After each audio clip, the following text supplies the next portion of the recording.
Morning, ladies and gentlemen, and thank you for making it here early this morning.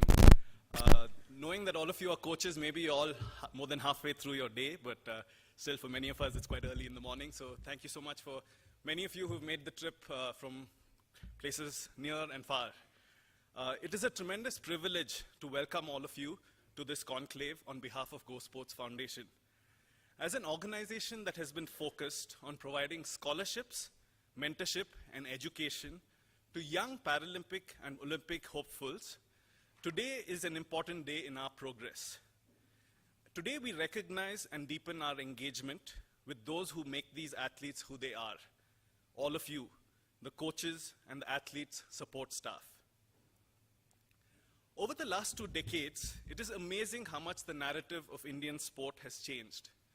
From accepting our status as also RANs, to now not only hoping for medals, but for genuinely expecting our athletes to win regularly at international competitions. How much things have changed. Some years ago, one would have often heard the refrain that we Indians are not talented enough, and that anyone expecting to win at a world championship, we were barking up the wrong tree. But today things have changed, and talent of some depth and diversity is screaming out to the system to coach it, manage it, promote it, and allow it to excel. We even have fully homegrown athletes who have broken through despite the odds, and some wonderful coaches who have either ignored or defied those very odds and have invested in the lives and careers of their wards. The question being asked is no longer, do we have the talent? It is now, are we equipped to find, groom, and progress the talent that we know we have? Today, some serious questions are being asked of our systems, and personally, I think that is fabulous. This leads us to the theme of today's conclave. Some might say a rather odd theme for a sports conclave, Make in India. But in the quest for populism, we were looking at some of the national agenda items to align with. Digital India seemed like a little too inactive for us. Unfortunately, internet surfing isn't an Olympic discipline yet, or else I'd be putting my hand up there. And with Swachh Bharat, we would have required a room full of people from sports federations. So that's a joke, sorry. But anyway, without belaboring the point, what we were left with was Make in India. And jokes apart, what motivated this inquiry? Across a number of sports, this notion of foreign exposure keeps hitting us. It is still synonymous with performance improvement in ways that local training isn't. So we started asking some questions. Is there good basis to this feeling that India cannot produce Indian champions? If so, why?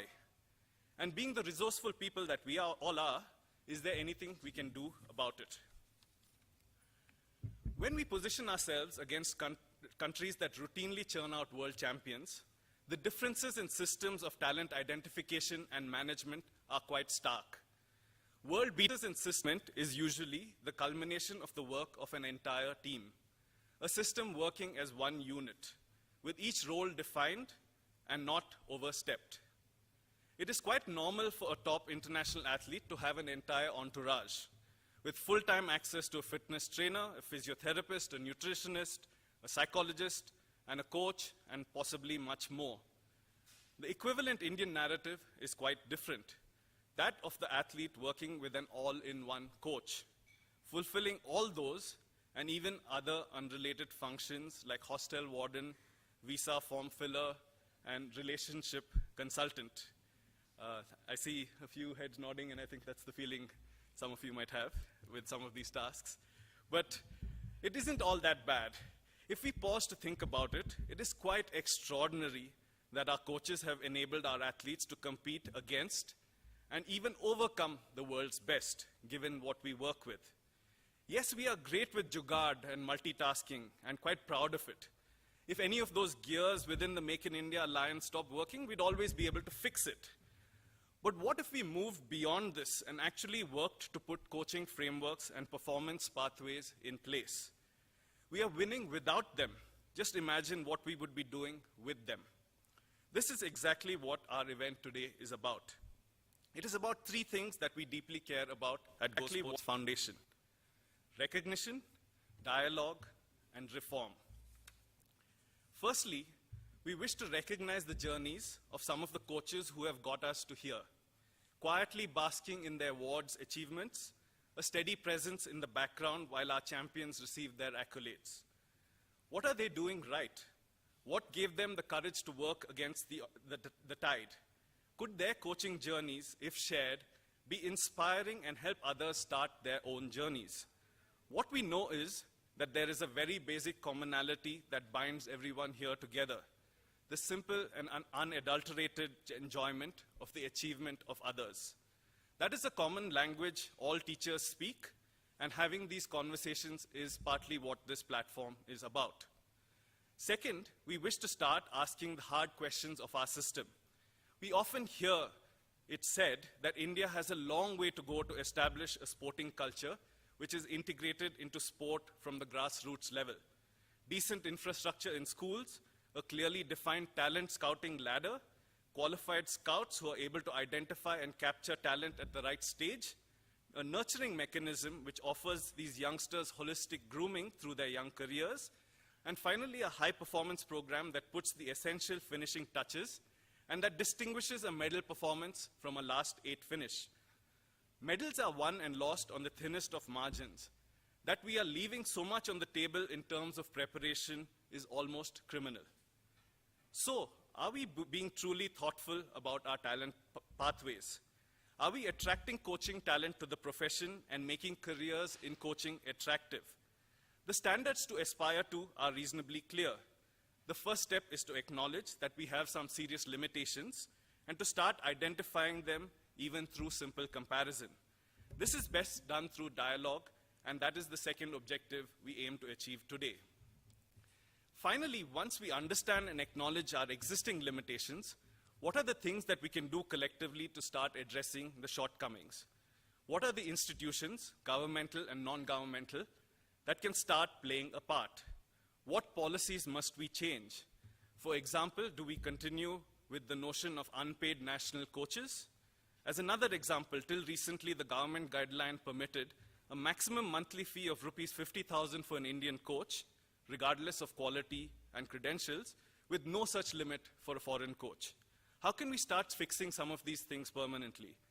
The intention is for all of us gathered here today to become participants and contributors to the coaching movement in India, to work together, participate, raise questions and concerns, and work towards change. You must always remember that your success is intrinsic to India's sporting ambitions. Your voice matters. We were scheduled to have the Director General Sports Authority of India address the conclave today, but he has had to cancel at the last minute due to other commitments. What he has committed to nonetheless on behalf of SAI is a continuing dialogue on establishing a robust coaching framework in this country. Steps have already been initiated towards collaborating with international sporting bodies to help set up and establish this framework. It is essential that you make your views heard during this process. This conclave is our humble contribution to this process. We are very grateful to have with us today a member of our Board of Advisors, Pulela Gopichand, who was the first one who conceived of this forum and suggested that we bring you all together. Thank you, Gopi, for your leadership. I will also be amiss in not mentioning Aparna Popat, who has been a source of huge inspiration for us with her commitment and has helped think through this event for today. And I don't know much about badminton history, but if you are not a mixed doubles team, you're quite a formidable combination now, Gopi and Aparna. So we look forward to your participation and suggestions in the course of today. You have our commitment that the Go Sports Foundation team will work actively to document the outcomes and present them as a consolidated paper to various stakeholders, including SAI. We hope to work closely with all of you in charting the way forward for Indian coaching.